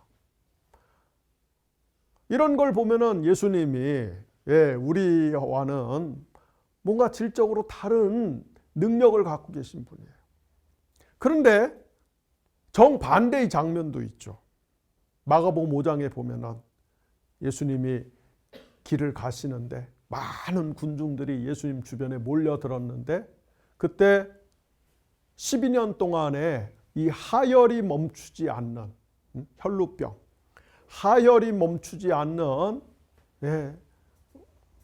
치명적인 질병을 갖고 있던 어떤 여인이 혹시라도 예수님 옷자락이라도 만지면은 내 병이 날까 해갖고서는 예수님 옷을 만졌는데 정말로 깨끗하게 치유가 됐어요. 근데 예수님이 그 사실을 알아챘죠. 자기 몸에서 뭔가 능력이 나갔어 지금. 그래서 주위를 둘러다 보면서 나 같으면 그 전주 김 여사 네가 만졌지 막 이럴 건데 예수님이 그렇게 안 하고 뭐라 그러면 누가 만졌냐? 몰라 지금 누가 만졌어? 몰라. 아니 물고기 저기 한 마리 잡으면 그 입에 은화가 나올 것까지도 알고 있던 분이 근데 여기서는 몰라요. 또 역사의 종말이 언제입니까? 예수님이 언제 다시 오십니까? 뭐 이런 거 물어보니까 예수님이 난 몰라. 그거는 하나님 아버지만 아는 거야. 난 몰라. 그러니까 어떤 면에서는 굉장히 초자연적인 지식들을 가지고 있고 어떤 면에서는 예수님이 우리하고 똑같아. 이렇게 예수님에게는 신성의 특성도 있고 인성의 특성도 있고 복음서는 양쪽을 종합적으로 입체적으로 다 보여주고 있다. 자, 그렇다면은 그 다음에 이제 문제는 뭡니까? 예수님 도대체 인격이 몇 개였을까? 신성이 있고 인성이 있으면은 이게 신격 따로 인격 따로? 그럼 2개 이상인가? 그럼 뭐예요? 예수님이 다중인격자가 되는 거지. 아니면은 신격만 있고 인성은 그 신격 밑에 이 포섭되어 있는 것인가? 아니면 인격만 있고 신성이 인격 밑에 포섭되어 있는 건가? 아니면은 신성과 인성이 만나서 별도의 다른 인격을 만들어낸 것인가? 자, 이제 또 이 문제를 가지고 신학자들이 또 열심히 이제 또 논쟁을 합니다. 제가 신학을 공부를 해보니까 신학자들은 그런 사람들이에요. 밖에 나가서 땀 흘려서 노동을 안 하기 때문에 책상에 앉아갖고 이 쓸데없는 논쟁을 합니다. 그러니까 여러분들 신학은 그냥 가볍게 얇게 짧게 배우시고 나가서 열심히 노동을 하세요. 자, 예수님의 도대체 인격은 몇 개였을까? 그리고 예수님이 만약에 한 인격 안에 신성과 인성의 두 성질을 갖고 계셨다면은 신성과 인성의 또 비율은 또 어떻게 될까? 이게 50대 50일까? 그래서 합해갖고 100일까? 아니면은 신성이 한 70에서 80 정도 되고 인성이 한 20에서 30 정도 되고 그래서 합해서 100일까? 이것도 또 난해한 문제입니다. 자, 이 대목에서 제가 분명히 말씀드릴 수 있는 것은 예수님은 100%의 신성과 100%의 인성을 가지고 계셨다. 50대 50 해갖고서 100이 되는 게 아니라 100%의 신성과 100%의 인성을 가지고 계셨어요. 그런데 200%는 아니고 그러나 100%의 사람의 인격이라고 하는 것이죠. 자, 그리고 신성과 인성은 또 서로가 서로에 대해서 어떤 관계인가? 서로가 서로에 대해서 어떤 영향을 미치는가? 이 문제와 관련져서 우리 교회사에서는 소위 말해서 알렉산드리아 학파와 안디옥 학파의 대립에 대해서 이야기를 합니다. 알렉산드리아 학파는 고대 이집트의 학문의 중심지가 알렉산드리아였어요. 그곳을 기반으로 활동했던 신학자들. 안디옥은 고대 시리아의 안디옥을 중심으로 활동했던 신학자들. 양대 산맥이에요. 알렉산드리아 학파 사람들은 신성과 인성이 통일이 되어 있었을 것이다. 그리고 신성에 좀 더 강조점을 둡니다. 안디옥 학파는 신성과 인성이 구분될 것이다. 그리고 인성에 좀 더 강조점을 두는 신학자들이었어요. 이 안디옥 학파에서 크게 보면 이제 안디옥 학파에서 우리 교회에서는 이단으로 정죄되는 그런 사람들이 이제 출현을 하게 됩니다. 가장 대표적인 인물이 네스토리오스라고 하는 사람이에요. 네스토리오스는 예수님의 신성과 인성이 신격과 인격이 구분이 돼. 신성과 인성이 구분이 돼. 그런데 이 둘이 의지적으로 하나가 된다. 그런 주장을 했어요. 네스토리오스 다음에 나오는 인물이 유티케스라고 하는 사람인데 이 유티케스는 신성과 인성이 만나서 신성과 인성이 융합되어서 제3의 본성을 만들어낸다. 그렇게 그리스도의 본성을 설명했어요. 그래서 유티케스의 이론을 우리가 단성론이라고 부르는데 아주 교회사에 나오는 대표적인 이단 중에 하나입니다. 어쨌든 제가 여러분들 표정을 보니까 이해 못하는 게 그냥 눈에 확 들어오는데 이거는 이해 못할 수밖에 없어요. 사실 이 주제 하나만 갖고도 대학원에서 한 학기 동안 이거를 다뤄야 될 주제인데 어쨌든 예수님의 신성과 본성을 이 신성과 인성을 둘러싸고 온갖 그 백가쟁명식의 이론이 난무하다 보니까 교회는 이걸 한번 정리할 필요성을 느꼈죠. 그래서 451년에 칼케돈 공의회라고 하는 곳에서 예수님의 신성과 인성에 관해서 일단락을 짓는 결론을 내립니다. 그게 뭐냐? 예수님은 신성과 인성이 계시는데 100% 신성, 100% 인성을 갖고 계시는 분인데 예수님의 신성과 인성은 서로 이렇게 혼동돼서는 안 돼. 그리고 신성이 뭐 인성으로, 인성이 신성으로 또는 제3의 본성으로 그렇게 변해서도 안 돼. 신성과 인성은 딱 구분이 돼야 돼. 그러나 이 둘이 또 서로 대립하는 건 아니야. 그래서 혼동돼서는 안 돼. 변해서도 안 돼. 구분돼야 돼. 대립해서도 안 돼. 라는 결론을 내립니다. 근데 그게 뭔 말인지 잘 모르겠어요. 그죠? 예.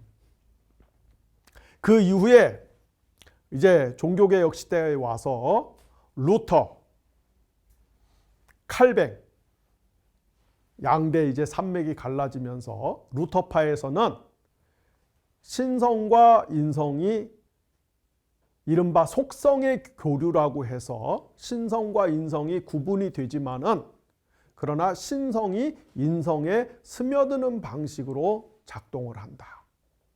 루터파는 이제 그렇게 주장을 하고요. 칼뱅을 따르는 신학자들은 신성과 인성이 한 인격 안에서 구분되지만 통일되어 있다라는 그런 주장을 합니다. 결론은 예수님이 한 인격 안에 신성과 인성, 완전한 신성, 완전한 인성을 갖고 계시는데 그것이 어떻게 존재하고 기능하는지는 우리로서는 신비다. 신비. 참 이럴 때 보면은요, 신비라는 말이 너무 좋아요. 일단 어려우면은 그냥 다 신비라고 그러면 돼. 이해가 안 되면 다 이거 신비라고 그러면 돼. 그죠? 제가 웃자고 이런 말 하는 것이고, 이제 신학을 조금 전문적으로 하거나 교회의 지도자가 될 사람들은 이거 아주 그 엄하게 배워야 되는 이야기입니다. 왜냐하면은 아다르고 어다르다고 까딱하면 이제 이단이 돼갖고 자기뿐만 아니라 자기 공동체를 신학적으로 오염시키고 부패하게 만들 수 있기 때문에. 하지만은 여러분들처럼 소위 말해서 평신도들에게는 이것이 뭐 그렇게 막 그 머리에 쥐가 날 정도로 막 시간을 들여서 할 수 있는 그런 것이 아니니까 어쨌든 이제 요 정도만 하고 넘어가도록 하겠습니다. 자, 이제 제일 중요한 거, 하나님이 사람이 되셨다는 거. 다시 말해서 하나님의 성육신의 신학적인 의미가 무엇이냐? 신학적 의미. 첫 번째로 하나님이 사람이 되신 것은 하나님이 자기를 비우신 사건이다. 이것은 제가 앞에서도 누누이 반복해서 말씀드렸던 것입니다.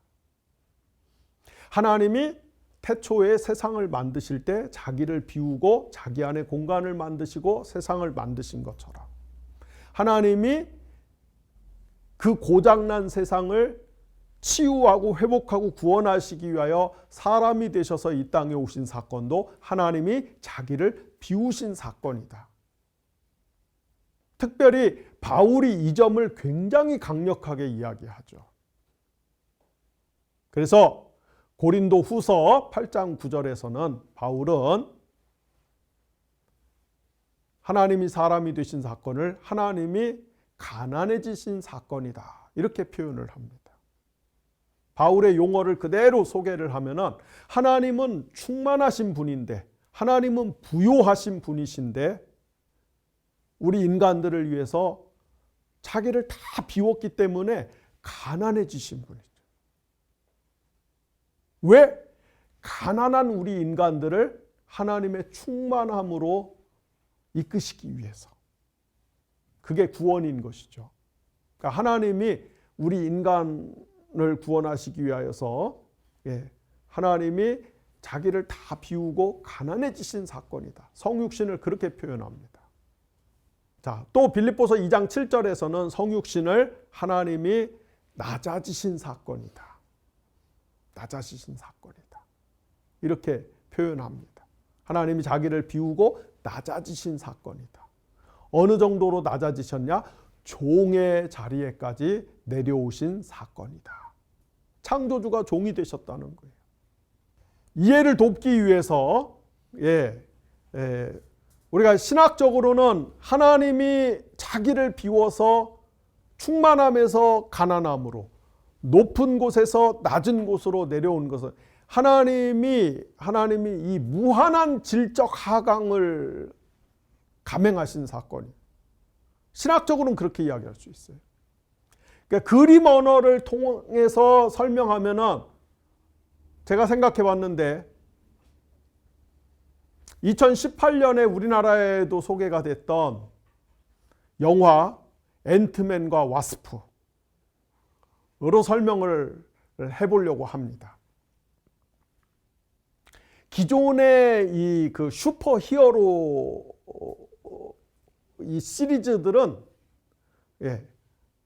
영웅이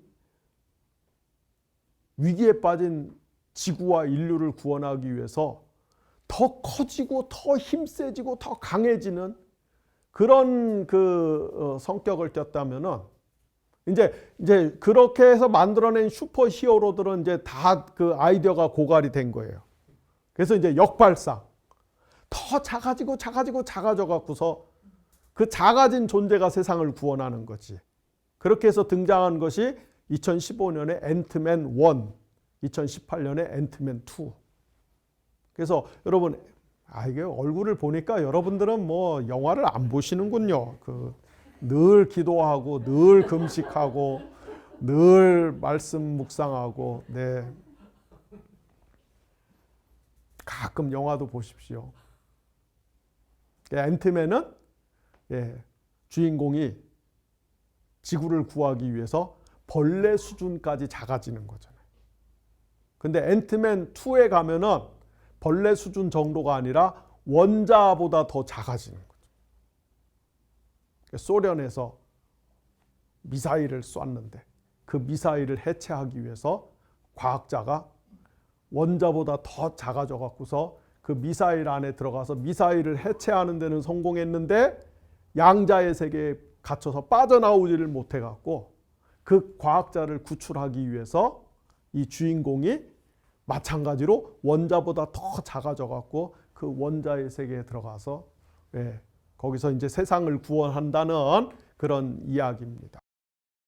그러니까 비유하자면 그런 거예요. 하나님이 세상을 구원하기 위해서 자신이 만든 창조 세계를 회복하고 치유하기 위해서 하나님이 원자보다 더 작아진 사건, 그게 뭐예요? 하나님이 사람이 되신 사건이에요. 사람이 되신 사건.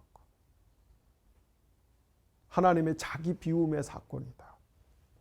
이게 왜 대단한 사건이냐면요. 자, 여러분들 집에 강아지 키우는 분들, 여러분들 집에 고양이 키우는 분들, 내 눈에는 다 그냥 개고 고양인데 여러분들은 결사적으로 아니라고, 우리 가족이라고.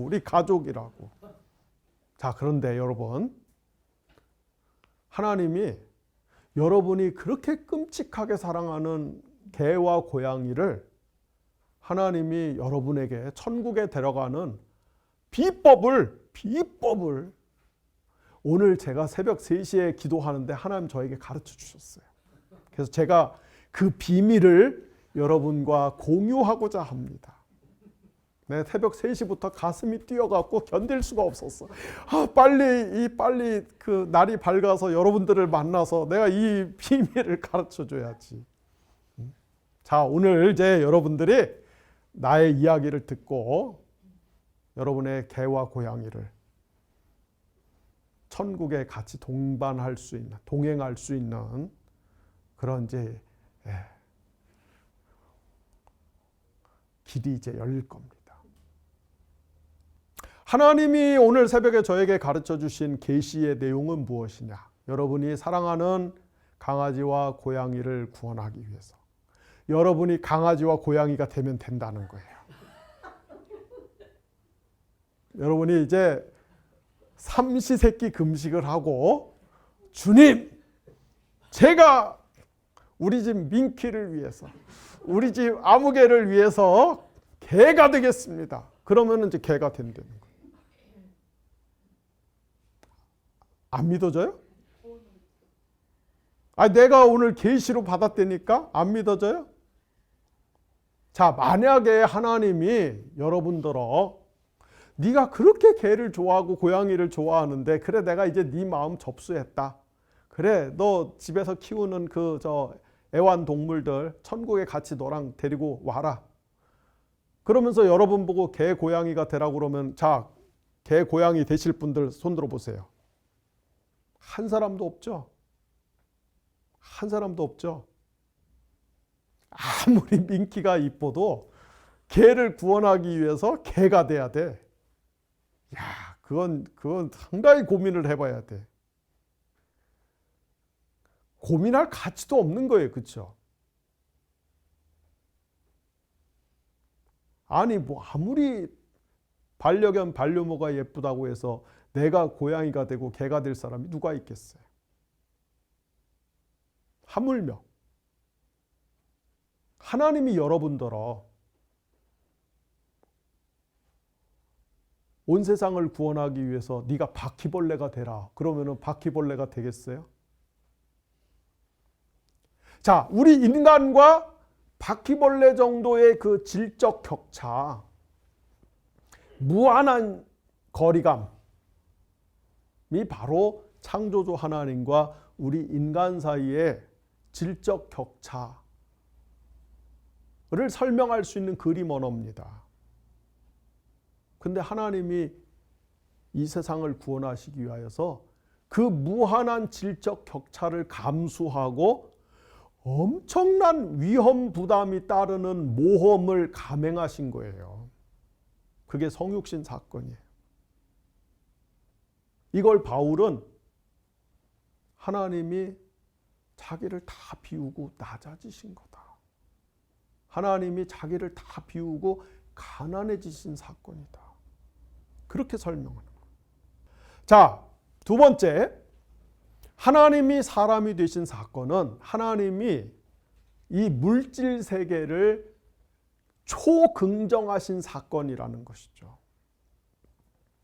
앞서도 여러 번 말씀드렸습니다마는 고대 지중해 세계의 문화, 특별히 그리스 문화의 위력에 포섭되어 있던 예수님 시대의 세계관에 의하면은 인간의 몸, 우리 이 육체, 이런 물리적인 물질적인 세상은 한없이 무의미하고 덧없는 것이에요.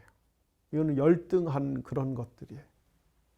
그리고 이 물질의 세계, 현상의 세계에서 빨리 벗어나서 저 영적인 세계로 돌아가는 것, 이것이 진정한 그 존재의 의미고 행복인 것이에요. 우리 영혼의 감옥인 육체에서 빠져나와서 이데아의 세계로, 영적인 세계로 돌아가는 것, 이것이 구원인 것이에요. 이게 성경시대에 지중해 세계에 만연했던 그런 세계관입니다. 그런데 성경은 그렇게 얘기하지 않아요. 하나님이 사람이 되셨어. 하나님이 육체를 입고 이 땅에 오셨어. 아니, 이것만큼 우리 사람의 몸을 긍정하는 게 어디 있어요? 이것만큼 우리 사람의 몸을 지지하고 옹호하는 게 어디 있습니까? 그래서 예수님의 성육신 사건은 우리가 눈에 보이는 이 현상의 세계, 우리 몸을, 가치를 극대화시키는 사건이에요. 바로 그 연장선상에서 우리 기독교의 이 구원, 우리 기독교의 이 영생관의 핵심이 뭡니까? 몸의 부활인 거죠. 몸의 부활. 우리가 이 다음에 완성된 하나님 나라에 들어갈 때 우리 영혼이 몸에서 빠져나와서 뭔가 이렇게 너풀너풀거리면서 유령처럼 해갖고 어딘가로 가는 게 아니라, 그게 아니라 여러분의 몸, 저의 몸이 다 새롭게 갱신되는 거예요. 복음서에 보면은 예수님이 부활하셨을 때 몸을 그대로 갖고 계시잖아요. 그래서 막 식사도 해, 식사도. 제자들하고 막 같이 막, 그냥 예수님 막 다시 만났을 때 막 얼싸 안고 막 뭐 다 했겠죠. 응? 여러분들한테 제일 중요한 거는 부활하신 예수님이 밥을 먹었다는 거지. 네. 천국에 가서 우리가 밥을 먹을 수 있다는 게 이게 정말 중요한 거예요. 천국에 가서 그 식사가 없어? 그럼 난 안 가. 또는 뭐 천국에 갔더니 그냥 캡슐 알약 줘, 알약. 이거 하나 먹으면은 100만 년 식사할 수 있어. 안 가. 천국에 가서 고등어 구이도 먹고 갈치조림도 먹고 낙지 초무침도 먹고.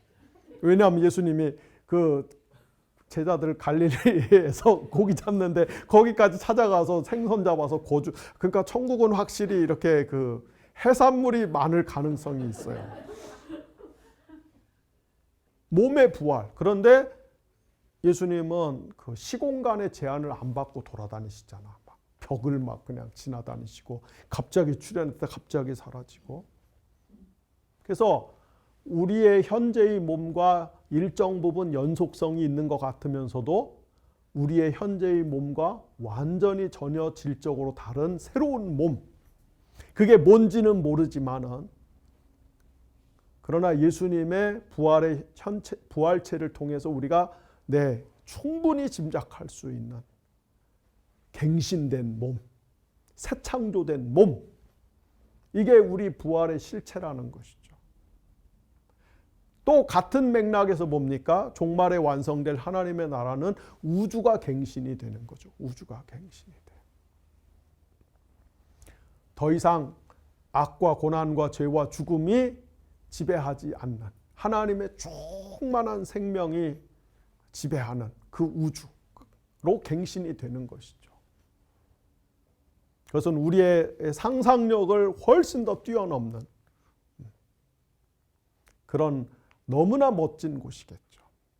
여러분들의 이 상상력과 마음의 지경을 넓히셔야 돼. 최대한 넓히셔야 돼. 제가 이 현실의 교회를 보면서 제일 그 안타깝고 한심하고 답답하게 생각하는 거. 이 땅에서 죽어라 그 교회 봉사하고 충성하고 그래 놓고 이제 죽으면은 천국 가서 한 80평짜리 뭐 빌라 분양받는 거 막 그거 꿈꾸는 거. 뭐 한 100평짜리 뭐 마당 딸린 집, 그거 그리고 거기 전주 김여사 거의 반지하야 막 이런 얘기나 하는 거. 여러분 그런 그 너무나 가난하고 빈곤한 그 상상력의 세계에 갇혀 있지 마세요. 하나님이 얼마나 크신 하나님. 하나님 만드신 세상이 얼마나 큰 세상입니까? 여러분, 종말에 하나님이 지금 현재 우주 기준으로 해도 여러분 한 사람 한 사람한테 종말에 은하계 하나씩 분양해도 남아돌아요. 이 우주 안에 은하계가 몇천억 개야, 은하계가. 구원받은 성도들이 아무리 많아도 여러분 100억은 안 될 거예요. 그러니까 한 사람 앞에 은하계 한 30개씩 줘도 돼. 은하계 30개 여러분들이 관리하려면 쉽지 않을걸? 왜 그 청소하려면은 아이고 저 귀촌했던 분들이 20평짜리 텃밭 가꾸기 힘들어갖고 다시 다 돌아오는데 은하계 몇십 개씩 갖고 올라오면. 그런데 하나님이 그거보다 더 많이 주실 수도 있는 하나님이지. 무슨 그거 죽도록 우리 노동력 착취하고서는 헌금 뺏어가 놓고서는 그거 나중에 한 100평짜리 집 그거. 아이고 그런 째째하고 쫀쫀한 하나님, 그런 하나님이 아니라는 것이죠. 어쨌든 우리는 이 다음에 완전히 새롭게 갱신된 우주에서 새로운 몸을 입고 영원히 하나님을 섬기고 동료 구원받은 피조물들을 섬기면서 살 것이다. 이것이 성경의 구원의 비전입니다. 자, 마지막으로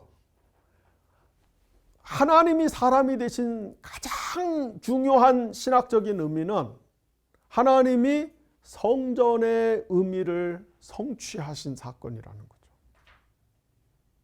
제가 바이블 클래스, 바이블 에센스, 조직신학도 마찬가지입니다만은 정말로 귀에 못이 박히도록 강조한 것. 성전은 뭐다? 우리가 눈에 보이는 종교적인 건물, 예배당 이런 게 아니다. 성전의 뜻은 하나님이 우리와 함께 하신다는 거죠. 하나님이 우리와 함께 하신다. 다른 말로 이야기하면 여기 함께라는 말. 다른 말로 이야기하면 하나님이 우리와 공동체를 만드신다는 겁니다. 그래서 마태복음 1장 23절에 보면은 천사가 마리아에게 하나님의 아들이 사람이 되셔서 출생할 것을 고지하면서 그 이름을 임마누엘이라. 임마누엘의 뜻은 무엇이다? 하나님이 우리와 함께 하신다. 그런 의미에서 특별히 마태복음은 처음과 마지막이 하나님이 우리와 함께 하신다는 그런 수미상관 구조를 띠고 있죠. 마태복음 28장 20절에도 부활하신 예수님이 제자들에게 다시 나타나셔서 대위 임령을 주시면서 볼지어다 내가 세상 끝날까지 너희와 항상 함께 있을 것이다. 그러니까 처음에도 인간과 함께 하시기 위하여 이 땅에 오신 하나님, 마지막에도 인간과 영원히 함께 하시겠다고 약속하신 하나님으로 에워싸여 있는 복음의 말씀. 그런 의미에서 마태복음도 우리가 성전의 관점에서 읽을 수가 있는 것이죠. 요한복음 1장 14절은 더 직설적으로 이야기하죠. 말씀이 육신이 되어 우리 가운데 거하심에 우리가 그 영광을 보니 하나님의 독생자의 영광이다. 여기서 말씀이 육신이 되어 우리 가운데 거하시다. 이 말은 구약성경 출애굽기 이후에 나오는 하나님이 광야에서 이스라엘 백성들 사이에 성막을 치셨던 그 장면을 그대로 옮겨갖고 온 말씀입니다. 그래서 예수님의 성육신은 하나님이 우리 가운데 성막을 치신 사건이에요. 다시 말해서 하나님이 우리와 함께 하시겠다고 우리 안에 거하시는 사건이다. 그러므로 예수님의 성육신은 하나님의 성전이 신학적으로 성취된 사건이다. 이렇게 말씀을 드릴 수가 있습니다. 자, 결론적으로 오늘 배운 거 여러분 다 잊어버려도 괜찮아요. 어차피 잊어버릴 걸 내가 알고 있기 때문에 내가 여러분들 다 잊어버려도 괜찮아. 그런데 지금부터 제가 드리는 한 2, 3분 동안 하는 이거는 꼭 기억해야 돼요. 하나님이 사람이 되신 그 의미가 뭐냐? 그것은 하나님, 삼위일체 하나님의 특별한 존재 방식에 상응하는 인간의 존재 방식을 만들기 위함인 것이죠. 삼위일체 하나님은 어떻게 존재하신다고요? 하나님은 성부와 성자와 성령 하나님이 자기 안에 공간을 만드시고 상대를 초청하고 그래서 상대가 방문하면 환대하고 함께 영원한 사랑의 춤을 추는 관계시다. 전문 용어로 삼위일체 하나님은 페리코레시스적인 존재 방식을 갖고 계시는 분이시다. 말씀을 드렸어요. 그런데 하나님은 우리 사람을 만드시면서 우리 사람도 하나님처럼 존재하기를 원합니다. 이게 하나님이 우리 사람을 하나님의 형상으로 만든 궁극적이고 근원적인 뜻이에요. 그래서 하나님은 우리도 우리 안에 공간을 만들고 나를 비워서 공간을 만들고 타자를 초청하고 환대하고 우리가 함께 사랑의 춤을 추는 공동체로 살기를 원하십니다. 그리고 그 가능성을 확실하게 보여주기 위해서, 그것을 현실화시키기 위해서 하나님이 직접 사람이 되셔갖고 이 땅에 오셔서 공동체를 만드셨어요. 그래서 예수님이 공동체를 만드시고 예수님이 그 공동체 안에서 늘 자기를 비우고 사람들을 환대해주고 사람들과 함께 사랑의 원을 그리는 모습을 보여주신 것이죠. 이 점에서 우리 기독교는, 다시 말해서 예수님의 공동체는 다른 종교와 굉장히 결정적인 차이를 지닙니다. 여러분, 타 종교의 창시자들 또는 타 종교에서 굉장한 경지에 갔다고 하는 어떤 그런 영성가들, 성자들의 특징이 뭡니까? 인간 무리와 최대한 떨어지는 거예요. 이 속세로부터 멀어지는 거야. 왜? 이 속물들이거든. 멀어져야 돼. 그리고 뭐예요? 혼자 산에 들어가든지 혼자 동굴에 들어가든지 혼자 어디 골방에 틀어박혀 갖고, 그리고 뭐예요? 이제 벽을 보면서 용맹정진을 하는 거지. 그러다가 뭔가 탁 깨달음이 와. 그래서 뭘 하나 만드는 겁니다. 종교들이 그렇잖아요. 근데 물론 예수님도 가끔 뭐 산에 가서 기도도 하시고 뭐 이렇게 새벽에 기도하시고 그 구별된 시간, 구별된 장소가 있었어요. 그러나 본질적으로 예수님은 사람들 한 복판에 들어와서 무리를 지어갖고 어울리셨어요. 예수님의 목표는 항상 공동체였어. 어떤 공동체? 자기를 비우고 낮아져서 상대를 환대하고 높여주는 공동체. 예수님은 고립, 고독, 이거 별로 안 좋아하셨어요. 예수님은 항상 어깨동무, 어울리는 걸 좋아하셨어요. 그러니까 너무 이런 걸 좋아하니까 예수님 별명이 뭐예요? 먹기를 탐하고 여기서 마시기는 여러분 뭐 콜라 이런 거 아니에요. 여기서 마시기는 포도주. 먹기를 탐하고 마시기를 즐기는 자로다. 아니 저 종교의 무슨 저 지도자라고 하는 녀석이, 무슨 영성가라고 하는 녀석이 성전에도 없고 광야에도 없고 산에도 안 가고 맨날 시장거리에서 사람들하고 어울리고 돌아다. 근데 그게 예수님의 목표였어요. 예수님의 목표. 왜? 삼위일체 하나님이 페리코레시스적으로 존재하는 그것에 상응하는, 그 하늘에 있는 그 공동체에 대응하는 지상의 공동체를 만드는 것이 예수님이 이 땅에 인간으로 오신 목적이기 때문에. 그래서 그 공동체를 만드셨잖아요, 진짜. 그 모범을 보이기 위해서 저 제자들 저 밑바닥까지 내려가서 발도 씻어 주셨잖아요. 그리고 너희들도 나처럼 해라고 말씀하셨잖아요. 그리고 나서 예수님 뭐예요? 예수님은 신성을 가진 분으로, 하나님으로 하늘의 공동체에도 참여하는 분이고, 인성을 가진 분으로 지상의 공동체에도 참여하는 분으로서, 그리고 하늘과 땅의 공동체를 연결하고 매개하는 진정한 중보자가 되시는 것이죠. 그래서 요한계시록에 가면은 이 역사와 우주의 종말에 하늘의 공동체와 땅의 공동체가 딱 하나가 되잖아요.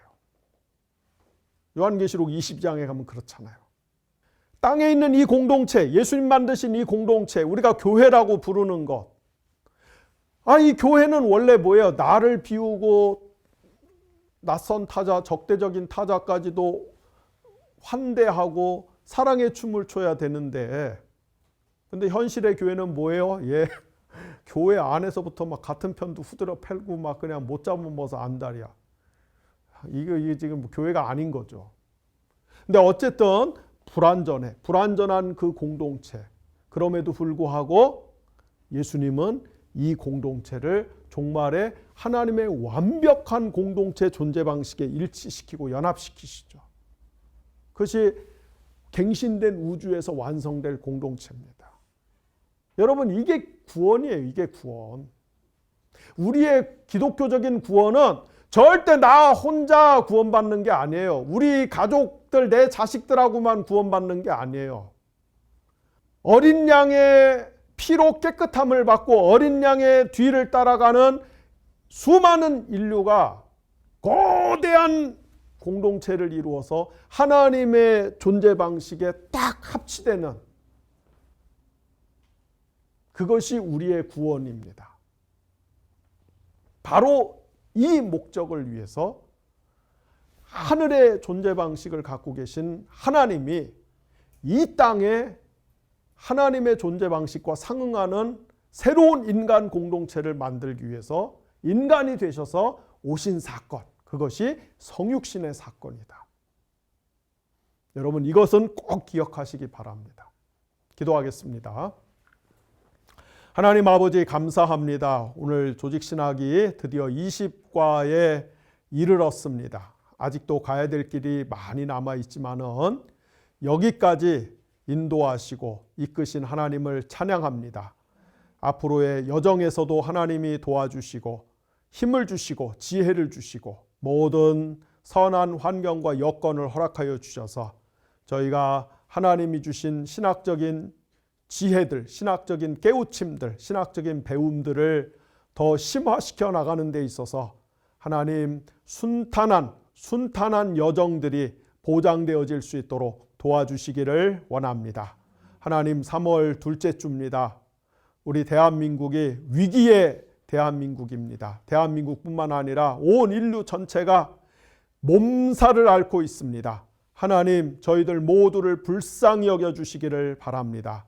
하나님이 페리코레시스적으로 존재하시는 것처럼 우리들도 하나님의 형상으로서 우리를 비우고 낮추고 우리가 가난해져서 상대를 환대하고 상대를 축복하고 상대를 높여주는 그런 공동체를 이루면은 인류의 문제, 세계의 문제가 다 해결될 것인데, 우리는 하나님이 원하시고 지시하시고 명하시는 것과 정반대의 존재 방식을 추구하고 있기 때문에 우리가 스스로 만든 지옥에 빠져서 우리가 다 불에 타서 죽게 되고, 우리가 다 이렇게 하나님 감옥, 저 지옥에 있는 부자처럼 내 혓바닥에 물 한 방울이라도 좀 떨어뜨려서 내가 좀 살게 해주십시오라고 절규하고 아우성을 칠 수밖에 없을 만큼 그렇게 하나님 고통스러운 세계의 현실을 우리가 만들고 자초하고 경험하면서 거기 빠져서 허우적거리면서 살고 있습니다.